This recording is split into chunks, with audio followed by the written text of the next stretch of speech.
Thank you for being here at the WorkGlowUp Movement. I'm sort of battling a cold right now, so don't mind the blanket. I'm just like really cold. This is a topic that I've wanted to talk for a while about it. I've been thinking of what to say and how to approach this. So I really hope you enjoy this video. It's titled How to Survive a Job You Can't Leave Yet, because let's face it, not all of us could just say I quit today or I'm quitting tomorrow and actually be able to do it. It's not as easy, and it's one of those things where it's easier said than done. So let's get right to it. Let me ask you something honestly. Do you really hate your job that bad? You dislike it so much that you want to quit right now, but unfortunately you can't? It's not because you're scared. It's not because you lack ambition. Believe me, you have plenty of that one. It's because the bills exist, right? They're there. And life does not wait. Life is not going to stop just because we don't like our jobs. That's the sad, honest truth. So stay here because I know this video is for you. This isn't about loving or hating your job. This is about how to survive it until you could leave, until you could quit. Right now you can't, right? But until you can, you need solutions on what to do, to survive it. Let me clear something up immediately before we get more into it. Quitting is not an option, and it's not a solution either. Not in this particular case. This is why I'm doing this video, for the people that can't quit right now but really want to. Just quitting is a privilege, right? It's not all of us can do it. It's confidence. Most people don't stay at jobs they hate because they can't quit either. They don't stay because they're weak. They stay because they're realistic. And when you're trapped between survival and sanity, motivational speeches are not going to do anything. And that's why I don't do them. Motivational talk is not going to help. It's actually going to make things worse, believe it or not. So I'm going to talk about what will help here in the WorkGlowUp Movement. Better said, WorkGlowUp Movement style. That makes more sense. You don't need to quit to take yourself back. Let me explain more about this. When quitting isn't an option, separation is. And I want you to go back and see this if you have to. Separation is a very clear option, and I'm going to explain more about why. Not emotionally, not identity-wise, not mentally. No, you're not giving any more of this to your job. You're gonna still show up, still do the work, of course, because you have to, right? It's the responsible thing to do. You don't have an option when it comes to that. You have to. You're still gonna collect your paycheck, right? Because that's the reason you're working. But you stop letting the job decide who you are. And I'm gonna explain more about this. That alone will change how heavy everything feels. And one of my favorite things to say, and one of my favorite words it has become lately, is setting boundaries. You are allowed to set boundaries outside your working hours or within your working hours as well, but it's more easy to do it outside your working hours. You're not crazy talking. You're not going to set crazy expectations that no boss is going to allow. You're going to set boundaries on things you can control. For example, and this is one of the most clear examples, you are allowed to say no when you are asked to stay a few hours extra after your normal working hours. It doesn't fall under your normal contracted hours or the hours that you were given when you first started the job. For example, 9 to 5, right? That was what you were told. And then now you're being asked to stay till 7. You are allowed to say no to that. Let it become a you choice, not your job's choice. You want to work more hours and your job is offering them and you need them and you want to work them. Let that be your decision, not theirs. Say yes only because you want to and because you genuinely have to, but they don't know that. They don't need to know that. So don't say yes just because you feel pressured.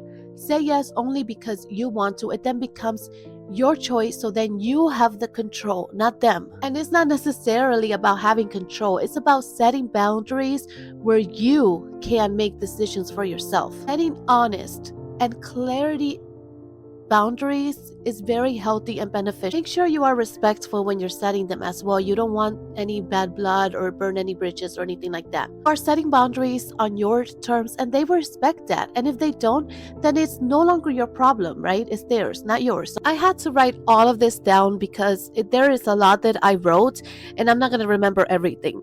So I'm going to read some of the stuff that I wrote, while I was trying to make this video. This works because most suffering at work isn't caused by tasks. Yes, this is a big one. I was always overwhelmed with the tasks that I got at work, whatever they were, because I didn't know what to expect. I came into work and I had no idea, what was expected of me. And it kind of depends on the position that you're in as well. I was a teacher's aide or sometimes a substitute as well. And I would just go into work not knowing what to expect. I kind of had a routine, but routines change sometimes. And again, depends on your role and what you do. And some of the tasks that I was assigned to really took a lot of my energy and a lot of my peace of mind, and I never knew what I was going to walk into. This is caused by over-identification, when your job starts to become or feel like your self-worth, a verdict of your intelligence and a reflection of your future. So this causes for like every bad day to hit twice, like twice harder. So the separation kind of removes that hit, because then work becomes something you do, not who you are as a person. Your nervous system finally gets that room that it needs to breathe, like fresh air sort of thing. This here is the first survival strategy that I have come up with for you to hopefully help you with this. Role containment. Pause, write it down, whatever you need to do. Role containment. This means that you define where your job starts and ends internally. You need to stop replaying conversations at night, rehearsing responses on weekends, mentally working when you're not being paid. Why are you working?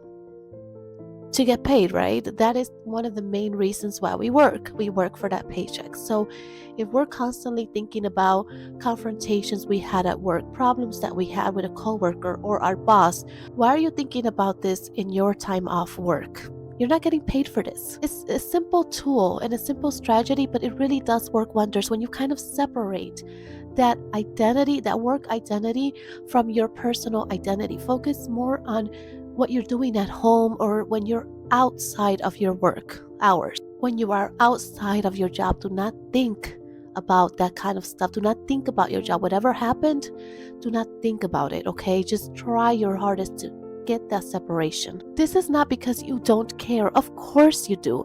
But because constant exposure is what's draining you. If you really think about it, you're allowing your thoughts to be exposed inside your brain when you're outside of work. Containment doesn't fix the job. It's not going to fix it, but it will protect you, okay? And if this doesn't make sense, try it. Try it at least for a weekend where you're not thinking about work at all, like no work, anything. You're concentrating on whatever it is that you're doing outside of work, your personal you time that you deserve when you are not at work. This is another strategy that I've come up with, energy budgeting. Now, why do I use the word energy a lot in my videos? It is because energy really is what we need to keep us going, right? You feel it with coffee, with food, with whatever it is. It keeps you going, and you need to budget it like you budget your financial budget. Is equally as important. And if you dislike your job that much, you cannot give it your energy. Not everything, not all of it. This you're gonna call your premium energy, kind of like when you go fill your car with gas or electric, whatever. You would like to use premium gas, right? I was told that's the best. Not that I use it, but I was told that. Okay, my camera just died, so I had to recharge it, but I am feeling a little bit better today. So let's continue. So like I was saying, treat your energy like premium energy. You still got to give your job some sort of energy. I mean, that's obvious. You have to. There's no other way around it. But you give it these type of energy. Required energy, functional energy, and professional energy. Those are the ones you give. You do not give emotional energy, personal meaning, and future identity. You don't give those. You stop donating those type of energies. This isn't disengagement. It is preservation. And preservation is how people last long enough to gain options. Okay, I want you guys to pay really close attention because this part really matters. When you stop trying to emotionally survive the job, you gain leverage. It's not dramatic. Okay, it's quiet, and this is how quiet leverage is going to look like for you. So you're going to observe instead of absorb. Remember, observe instead of absorb. You know the difference, I'm sure. Learning without announcing. So you're learning without telling everyone, oh my God, this is what I'm learning. You keep it to yourself. You're quiet about it. And you prepare without panicking. So you prepare for whatever it is, whether it's your exit plan or whatever, without panicking about it. So don't think too much about it.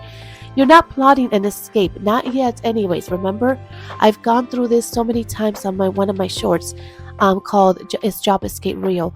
You're not just gonna quit like that. You have to have a plan. I always say that. You're stabilizing your position. Okay? That's how exits become possible later without blowing up your life right now. So you're setting that exit plan, okay? You're setting it up, but you're not taking action just yet. So here is the reframe I want you to keep in mind. Please pay close attention to this as well. Do not think of yourself as being stuck, okay? Just get that out of your mind. You're in a holding pattern, and holding patterns are not failures. They're only temporary stabilizers.